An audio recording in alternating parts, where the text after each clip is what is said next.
Hey guys, it's Chelsa Messenger with Picks and Parlays. The NBA is finally back after a short hiatus, but we've got a few games under our belts, and we're talking Bucks and Heat. So 2020 is almost over, thank goodness, and we've got a promo code to celebrate. The code is 2021 for 20% off the entire site at picksandparlays.net. Milwaukee favoring this one -4.5. The total is 222.5. The Bucks are 1-2 on the year straight up and against the number. All three of their games have gone under, and then you've got the Heat 1-1 straight up and against the spread. The Bucks got blown out by the Knicks 130-1, and despite a double-double from Giannis, 27 points, 13 rebounds, shooting just 58% from the free throw line. Some people saying his name should be Giannis Can't Shoot a Free Throw. But we've got Craig Trapp joining us to hopefully be a little bit nicer and give us maybe a nice winner for this one. Craig, what do you have for us on the Bucks and the Heat? Well, first, when you look at this line, I always try to predict the lines and see where I think they should be compared to where they end up. I kind of thought the Bucks would be about a 1 or 2 point favorite because obviously they're coming off a bad loss, and they got revenge in mind against the Miami Heat team that knocked them out, of course, in the bubble last year. But now we see this line at 4.5. It just kind of makes you shake your head a little bit. Like, yes, the Bucks are, I think, a better team and deeper.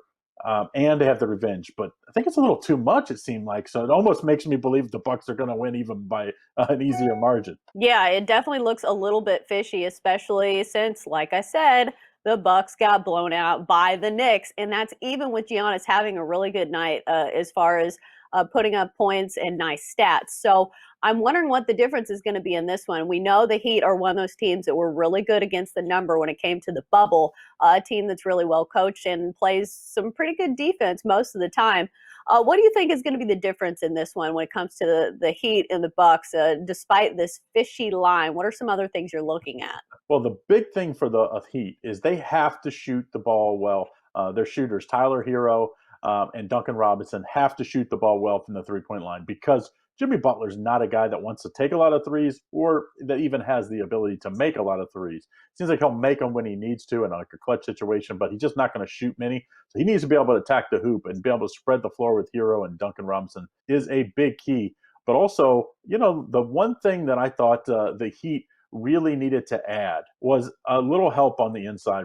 Bam was great at times in the bubble, but remember when he went down in the finals, they really struggled. So I think the Heat got to be able to find a way to rebound the ball and to get easier opportunities, especially against a Bucks team that can score and score in bunches. I mean, Milwaukee last year was one of the higher scoring teams and pretty good on defense. And I think that's going to be the key in this one. Can the Heat find easy baskets at the hoop from their big guys?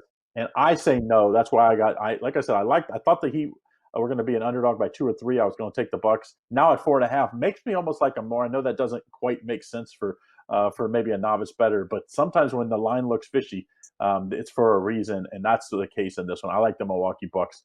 Lay the big number here. I think Milwaukee Bucks get their revenge tonight. Right, and I mentioned this in the intro, but all three games have gone over for the Bucks. Any thoughts on this total of 222.5? Yeah, I could see this going over, although I think the Heat, if you're the Heat, you don't want this to be an up and down game because the one thing, being able to stop Giannis is being able to stay in front of him.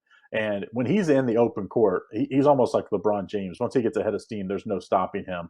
And I think the Heat kind of got to keep this in a half court game. So that's why I maybe lean towards the under here because I just can't see the Heat allowing it to get upper court. And the one good thing about Miami, Eric Spoelstra is an unbelievable coach.